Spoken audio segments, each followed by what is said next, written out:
All right, Shalom.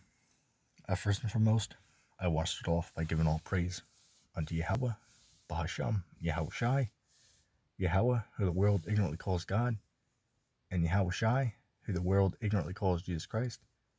And I just wanted to do a little video just to give a couple of my faults, for lack of better words, on, you have Christians out here that teach that, that the laws are done away with.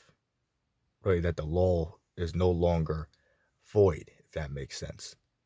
Right, it's no longer, we no longer need to follow any of the laws of God, because that's all done away with, right? They teach that Jesus done away with the law. And that's, you can cut that in like 50 seconds, man. Which is ironic I say that, because the video was only 50 seconds long when I made that statement. Rewind and look. Inside joke. But literally, though, you can disprove that within 50 seconds. Okay, it's so easy.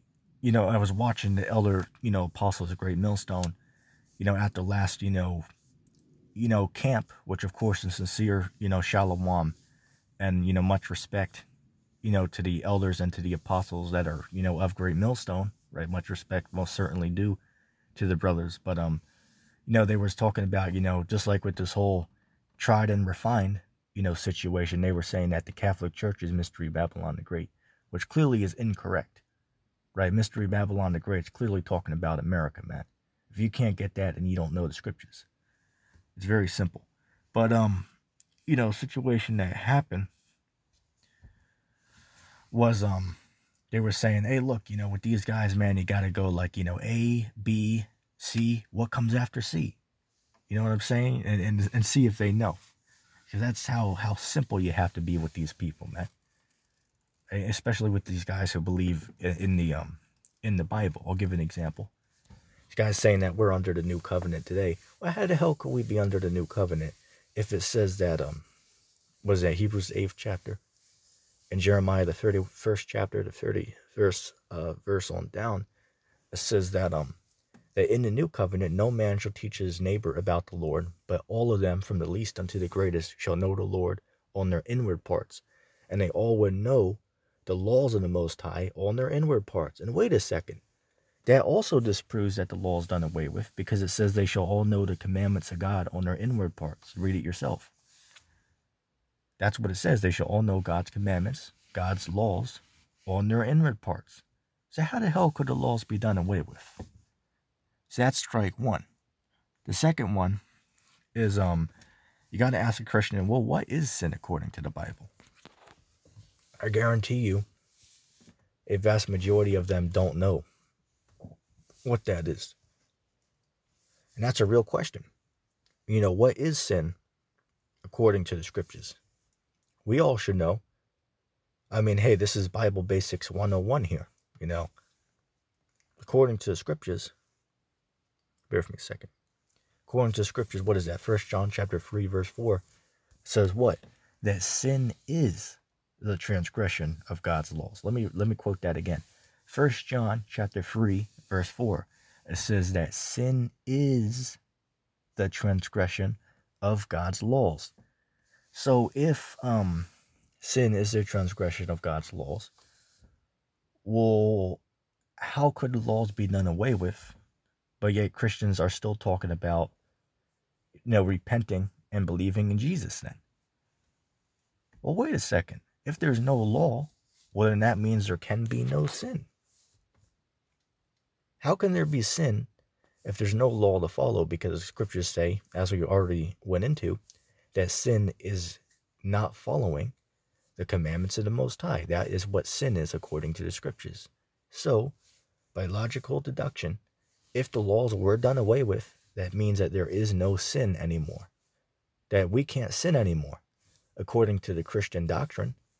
So wait a second, if the law's done away with and there's no sin, well, then that means that Christ doesn't have to return. That means that there's no reason for Christ to return. And that also means, by logic, that according to the Christian doctrine, because they teach about hell, well, wait a second, that also means, according to the Bible, that nobody can be going to hell, because wait, how do you get to hell? You ask a Christian that, how does somebody go to hell? And they'll tell you, well, by being wicked, right? By living in sin. It's like, well, wait a second. How could there be sin if the law's done away with? As I said, that's a dagger right there, as Sakari would say, right? That's a dagger. That's a spiritual KO. Christianity just got laid out, right? Somebody called it Amberland. Inside joke. But going back to what I was saying, is that well, how could people go to hell if the very thing they would need to be put in hell is sin, right? Going against the commandments of God. But if there are no commandments that need to be followed today, well, why would God judge them then? If the laws are no longer void, right? If they no longer need to be followed. As I said, it just doesn't make any sense, man. And they really teach that. They really teach that Christ done away with the law. So as I said, it's mind-boggling. It really is, mind-boggling, to think about at the end of the day, man. It really is. Right? It's just, it doesn't make any sense. How the hell could Christ do away with the law if people are still being judged by the law?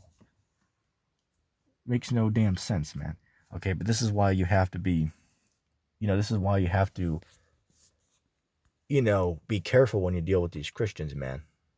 Okay, because if you're trying to, teach them and convince them otherwise, you have to go very easy. You have to take baby steps with them, man. Just like I was talking, with the Har, Gabar, and, Ramlob, when they were doing their, camp, they were like, hey, you got to be simple with these guys. Ask them, A, B, C, what comes after C? Right? You have to take baby steps with them, man. Okay, that's how you have to, get into the minds of these people. Is by taking baby steps. You know what I'm saying?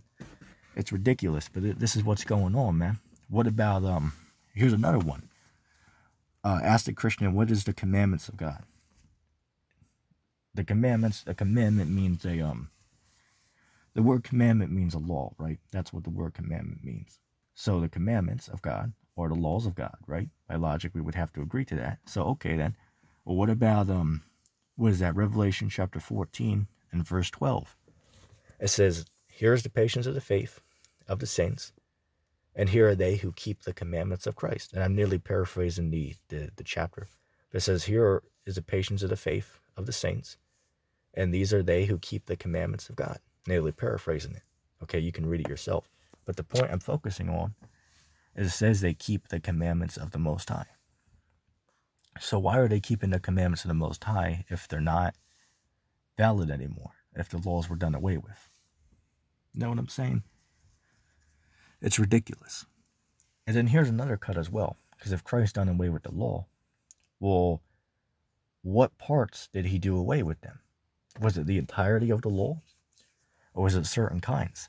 Because if there is no law that needs to be followed anymore, well, wait a second.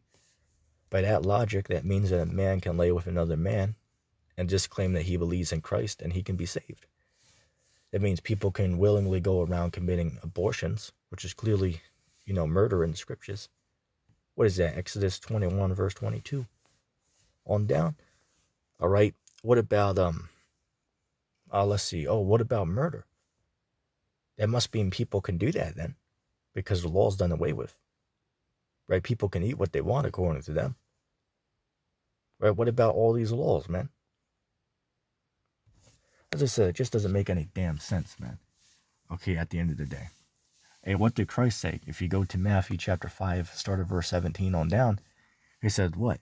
Hey, look, I didn't come to destroy the law, right, nor the prophets. I just came to fulfill the law. Then he went on to say what? That, hey, look, if anybody teaches men to break the least of these commandments, he will be the least in Christ's kingdom. But the one who teaches men to obey and to keep these commandments, he's going to be great in the kingdom. All right, so, you want to, be the one that's going to be called great in the kingdom, man. And how do you do that? By teaching people to follow the laws and the statutes and the commandments, man. Right? Unlike these Christians. Right? Telling people they can do what the hell they want. That's clearly going off, man. That's clearly not in the scriptures. All right, so I just wanted to give a couple thoughts on that. Because that was on my mind. And I'm going to say shalom.